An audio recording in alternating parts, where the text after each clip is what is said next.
নিয়ে গেল, আরেক দল জান্নাতের সার্টিফিকেট নিয়ে গেল। দুজনেই আল্লাহ নবীর ওয়াজ শুনছিল। পার্থক্যটা কোথায়? পার্থক্যটা ছিল একদল শুধু শুনতো। আল্লাহ পাক কোরআনের মধ্যে আলোচনায় আনছেন, সামি'না ওয়া আতা'না, সামি'না ওয়া আসাইনা, শুনবো মানবো, শুনবো মানবো না। দুই দল। আমরা কোন দলে থাকবো?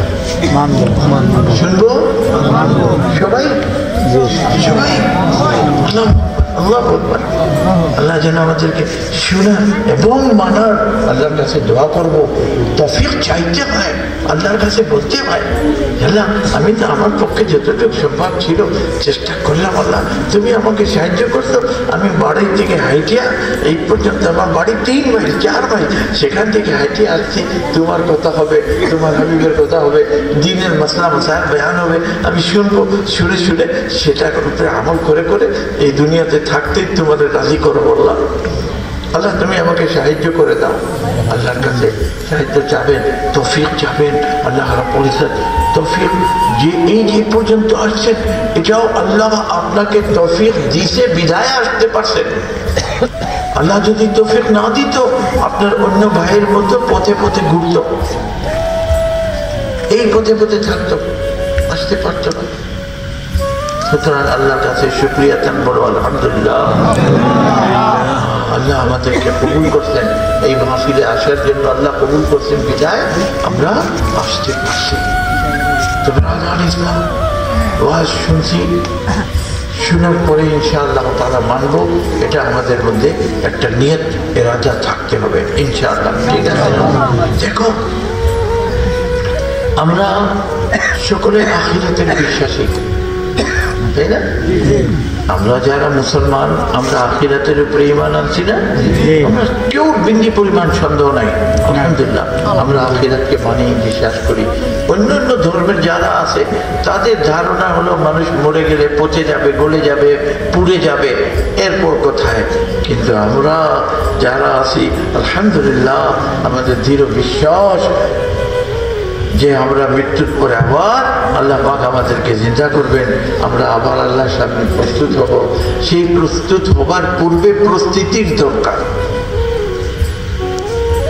যে কোনো জায়গায় প্রস্তুত হতে হলে প্রস্তুতির দরকার আছে না?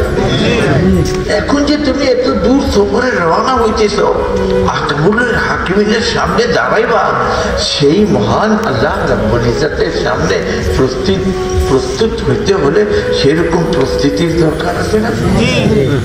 সাধারণ মেম্বার চেয়ারম্যানের অফিসে গেলে কাপড় টাপড় বদলাইয়া একটু ভালো, কিংবা কোনো মন্ত্রীর বাসায় গেলে এক করে মারিওয়ালা কাপড় পরিয়া সাদা সুদা হইয়া একটু সেন্টমেন্ট মারিয়া তারপরে যাও। কোথায় যাচ্ছ? মন্ত্রীর বাসায়। আল্লাহু আকবার। মন্ত্রীর বাসায় যাইতে হলে একটু মিষ্টি, এত মিষ্টি নিয়ে যায় যে উঠাইতেও পারে না, সব মিষ্টি ফল টোল নিয়ে মন্ত্রীর বাসায় যায়। এত প্রস্তুতি।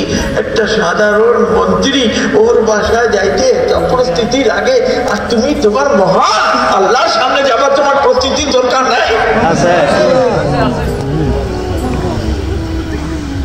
সেই প্রস্তুতি কখন করবো? মরে গেলে? মরে যাওয়ার পরে কি প্রস্তুতি নেওয়া যাবে? কখন? কখন? এখন। এখন কখন? এখন। কখন? এখন। সুতরাং আল্লাহ রাব্বুল ইজ্জত আমাদেরকে মুহাব্বত করছেন, পছন্দ করছেন, আশরাফুল মখলুকাত বানালেন, সম্মানিত মখলুক বানালেন, সুন্দর সবচেয়ে বেশি আমাদেরকে বানালেন। সবকিছু পিছনে উদ্দেশ্য আল্লাহর একটাই ছিল যে আমার বান্দা দুনিয়াতে যাবে, সে আখিরাতের কিছু কাজ করবে, আমার কিছু কাজ করবে। এই উদ্দেশ্য নিয়ে আল্লাহ আমাদেরকে সৃষ্টি করেছিলেন।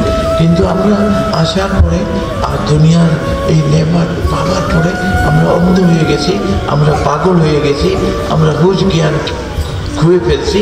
আমাদেরকে সেই চিন্তাই আসে না যে আসলে তো আমি আরেক জায়গায় যাইতে হবে।